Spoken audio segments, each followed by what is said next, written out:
1 કરોડની લોનની રકમ ઉપર મહત્તમ 5,000ની સ્ટેમ્પ ડ્યુટી. સ્ટેમ્પ ડ્યુટીની ચોરી પકડાશે તો માસિક 3% દરે પણ મહત્તમ 6 ગણી સુધી દંડની રકમ વસૂલાશે.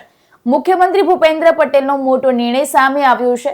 સ્ટેમ્પ ડ્યુટી એક્ટમાં કરાયેલા 12 સુધારા વધારાનો અમલ હવે 10મી એપ્રિલથી શરૂ કરાશે. હું છું નેન્સી અને તમે મારી સાથે જોઈ રહ્યા છો અપડેટ કોર્નર.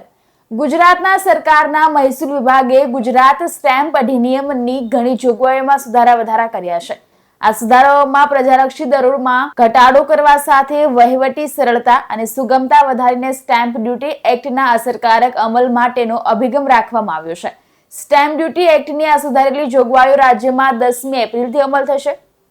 1 કરોડ સુધીની લોન ઉપર હવે મહત્તમ 5,000 રૂપિયા જ સ્ટેમ્પ ડ્યુટી લાગશે. બિનખેતીના કિસ્સામાં ખેડૂતોના વર્ષો જૂના રેકોર્ડને ધ્યાન ઉપર લેવાતો હતો, પરંતુ હવે 25 વર્ષ કરતા જૂનો રેકોર્ડ ધ્યાન ઉપર નહીં લેવાનો નિર્ણય કરાયો છે. રાજ્ય સરકારે નવી જંત્રીના દરમાં કમરતોડ વધારો ઝીંકતા મુસદ્દા ઉપર વાંધા સૂચનો મેળવી દીધા બાદ તેમાં મોટા ભાગના અસરકર્તાઓ તરફથી ભારે વિરોધ થયા બાદ આ નવી જંત્રીનો અમલ ક્યારે કેવી રીતે કરાશે તેનો નિર્ણય તો હાલ પૂરતો મોકૂફ રાખ્યો છે. પરંતુ સરકારે ગુજરાત સ્ટેમ્પ અધિનિયમની ઘણી જોગવાઈઓમાં કરેલી સુધારા વધારાનો અમલ 10મી એપ્રિલ 2025ના રોજ ગુરુવારથી કરવાની સત્તાવાર જાહેરાત કરી દીધી છે. રાજ્ય સરકાર દ્વારા ગુજરાત સ્ટેમ્પ અધિનિયમ 1958ની જોગવાઈઓમાં કરાયેલા સુધારા ઉપરાંત અન્ય સુધારા વધારા પણ કરવામાં આવ્યા છે. આ ડ્યુટીમાં સુધારા વધારા મૂળ ડ્યુટી સાથે કરવામાં આવ્યા છે, જેમાં કાયદાની જોગવાઈઓ મુજબ વધારાની ડ્યુટી પણ લેવા પાત્ર થશે. આ જોગવાઈઓથી ઉદ્યોગકારો અને હાઉસિંગ લોન ધારકોને નાણાકીય બોજમાં ઘટાડો થશે એવી ગણતરી સરકારે રાખી છે. એવી જ રીતે વડીલોપાર્જિત મિલકતમાંથી હક કમી કરવાના કિસ્સામાં ઉપસ્થિત થતા અર્થઘટનના પ્રશ્નોના નિવારણ તથા કાયદાની જોગવાઈઓ સંબંધે ઉપસ્થિત થતા કોર્ટ મેટર્સ લિટિગેશન્સમાં ઘટાડો થાય તે માટે પણ આ નવા સુધારા લાવવામાં આવ્યા છે. હવે નવી અવિભાજ્ય જમીન ઉપર જૂની શરતમાં ગણાશે.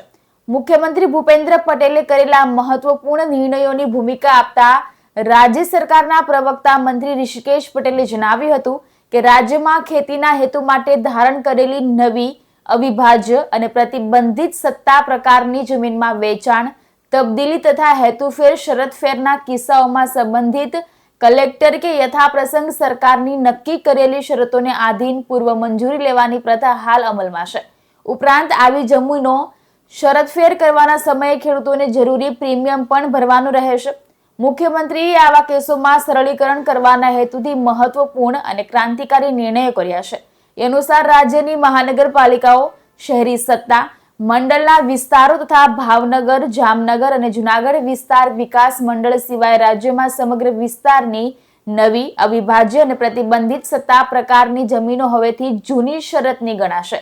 આના પરિણામે ખેડૂતોને ખેતી તથા બિનખેતી હેતુ માટે શરતફેર કરવા માટે ભરવાપાત્ર પ્રીમિયમમાંથી મુક્તિ મળશે અને આવી જમીનો અંગે જે તે મામલતદારે જમીનને જૂની શરતમાં ફેરવવા માટે સ્વમેળે નોંધ પાડવાની રહેશે. રાજ્યના મહેસૂલ વિભાગે બિનખેતી પ્રક્રિયામાં સરળીકરણ માટે મહેસૂલી ટાઇટલ અને કાયદેસર કબજેદારના પ્રમાણપત્રની જોગવાઈ પણ કરી છે.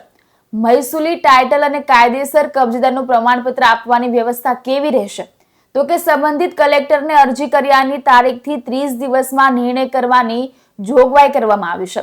પ્રમાણપત્ર મેળવ્યા બાદ જો બિનખેતીની અરજી કરવામાં આવે તો 10 દિવસમાં પ્રીમિયમ, દંડ ઉપરાંત વિશેષ ધારો ભરવા માટે જાણ કરવામાં આવશે. પ્રમાણપત્ર વિના પણ બિનખેતી અરજી કરવામાં આવે તો હાલની વ્યવસ્થા મુજબ નિર્ણય કરવામાં આવશે. તો આવા જ ઇન્ફોર્મેટિવ વિડીયો જોવા માટે અમારી ચેનલને લાઇક, શેર અને સબસ્ક્રાઇબ જરૂરથી કરજો.